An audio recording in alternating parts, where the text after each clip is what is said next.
Au Sénégal, le marché de l'emploi affiche une tendance haussière continue, sans pour autant que la stabilité professionnelle ne connaisse de réelles transformations. D'après les données du rapport annuel des statistiques du travail exposé le 9 juillet 2026 à Dakar par Mamadou Lamine Dianté, ministre de la fonction publique, du travail et de la réforme du service public, l'ouverture ou la reprise d'activité de 2675 établissements a permis la création de 22 093 emplois en 2025.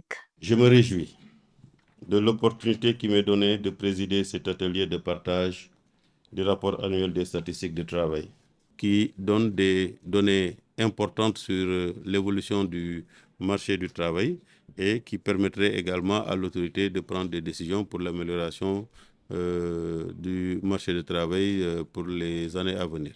Bien que ces résultats témoignent d'une dynamique économique positive, ils restent contrebalancés par la fermeture de 184 établissements durant la même période, entraînant la perte de 1653 emplois.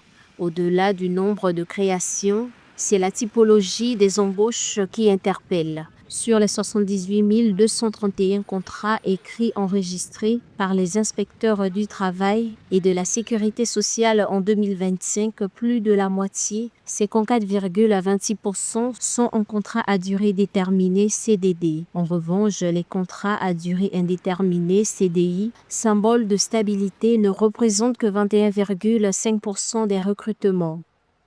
Et pour ce qui concerne la garantie des droits, il y a eu un contrôle effectué sur 5 906 établissements, ce qui correspond à une population de 108 800 personnes. Et il y a également, lors de ces contrôles-là, des mesures qui ont été prises. Le troisième axe du rapport porte sur le dialogue social.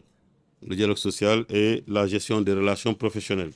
Et à ce niveau, on s'est rendu compte qu'il y a une amélioration parce qu'on a constaté 394 élections de délégués du personnel avec 2002 délégués du personnel qui ont été élus, ce qui constitue une amélioration par rapport à 2024. Selon l'Agence nationale de la statistique et de la démographie, ANSD, le taux d'activité au premier trimestre 2026 s'établit à 56,5%, en hausse de 0,5 points sur un an. L'activité reste faible chez les jeunes, 48,6%, que chez les adultes, 69,4%. Si les créations d'emplois traduisent une certaine vitalité économique, le défi reste désormais de transformer cette dynamique quantitative en une amélioration qualitative du marché du travail. Car derrière les milliers de postes créés, c'est bien la question de leur pérennité qui demeure au cœur des préoccupations.